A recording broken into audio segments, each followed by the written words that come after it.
তো শুভ সকাল বন্ধুরা, সবাই কেমন আছেন? আশা করছি ভালো আছেন। আর এদিকে তো সকালবেলা কোমরে কাপড় বেঁধে কাপড় তো পরি না, পরি তো নাইটি। সে যাই হোক, কোমর বেঁধে লেগে পড়েছি সংসারের কাজে। দৌড়েই যাচ্ছি। জীবনটা দৌড় আর দৌড়, আর কী হবে জানি না।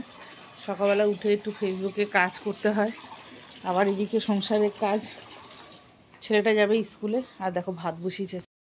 কাঠে ভাতটা হয়ে থাক, তারপর বেলায় তরকারি করবো। আর এই মেয়েকে ডেকে ডেকে তুললাম। আর দেখো, কালকে কিন্তু অনেক জামা কাপড়ও কেচেছি। কালকে এত ঝামেলা ছিল না আমার কাজে, তার মধ্যে জামা কাপড়ও কাচতে হয়েছে। সম্পূর্ণ শুকায়নি, আমি আবার মেলে দিলাম। এখন মেয়েটাকে আবার স্কুলে নিয়ে যাওয়ার পালা, আজকে থেকে স্কুল। দুনিয়ার বাসন কোসন মেজে নিয়েছি, এবার হ্যাঁ তা আজ থেকে স্কুল। না থাক না, ওরা খেলছে থাক। ছাতার পাখি বলে এগুলোকে নাকি, থাক। ওরা খুঁটে খুঁটে খাচ্ছে, পোকামাকড় খাচ্ছে। থাক, চলে আসো। উল্টো গেঞ্জি পড়েছে। দেখো, আজকে আবার দুটো কুমড়ো ফুল ফুটেছে। তো আজকে আর নিয়ে যাবো না মেয়েটাকে, আমার শরীরটা খুব খারাপ, ভালো লাগছে না। খাচ্ছ? হরনেক্স খাচ্ছ? একা একা বের করে বিছানার মধ্যে ফেলেছো কেন? তোমাকে বললাম না আমি এসে দেব। ঘরে একটু ঝুল ছিল, ঝুল হয়েছে অনেক দিন ধরে, ঝুলগুলো ঝাড়া হয়নি। আলমারির মাথা, ড্রেসিং টেবিলের মাথা, শোকেসের মাথা সব একাকার হয়েছিল। আর এগুলো সময় পাচ্ছি না পোষা করতে, ফেসবুকে টাইমে টাইমে কাজ করতে। আর টাইমে আমাদের তো ঘরের মর্নিং ডিউটি হলে সেই রকম রান্না, ডিউটি হলে আর এক রকম। সব টাইমে ছেলে মেয়ের টাইমে দিতে দিতে আমি যদি ঘড়ির কাটা হতাম না, ভালো হতো। আমি আর পাচ্ছি না, ফেসবুকেও টাইমে, সব কিছু টাইমে। ঘুরতে ঘুরতে না ওই রান্না খাওয়াটাই হয়, এক্সট্রা কাজগুলো হয় না।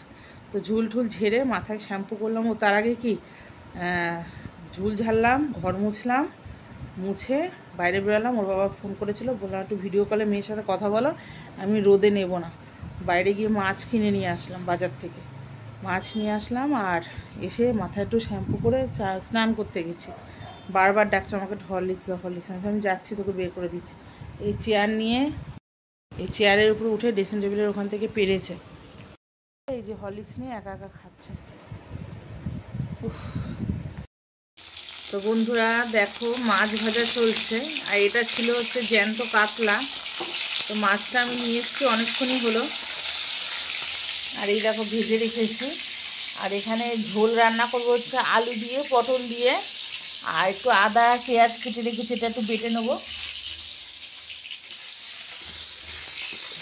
তো মাছটা ভাজাই হয়ে গেছে।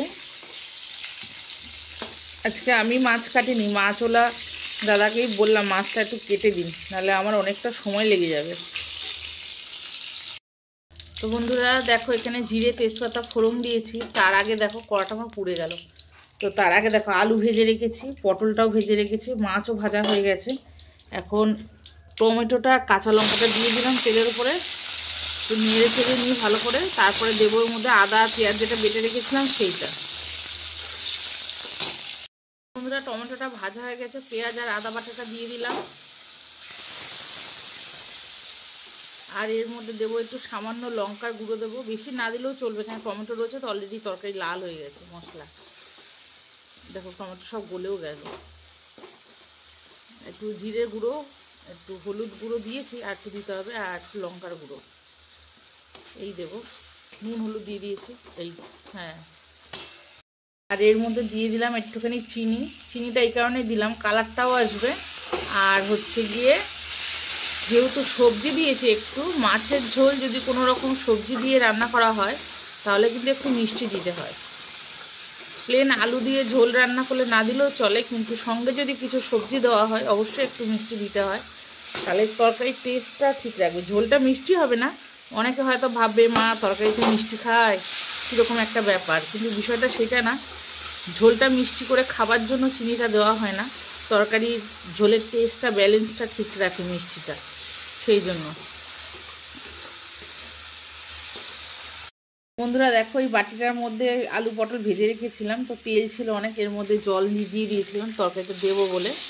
আর আজকে গরম জল দিলাম না, ঠান্ডা জলই দিলাম।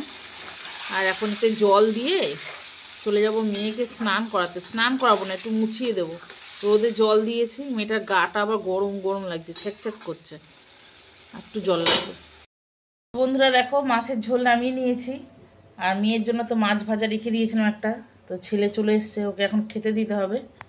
বন্ধুরা দেখো আলুটা কেটে নুন হলুদ মাখিয়ে রেখেছিলাম, আলুর জলটা বেরিয়ে গেল, তারপর আলুটা দেখো তেলের মধ্যে ভাজছি, একটু লঙ্কা ফোড়ন দিয়েছি, আর নিম পাতাটা শুকনো কড়ার মধ্যে টেলে রেখেছি, এটা এই পাতার আলুটার মধ্যে দিয়ে দেবো, ভেজে নেব।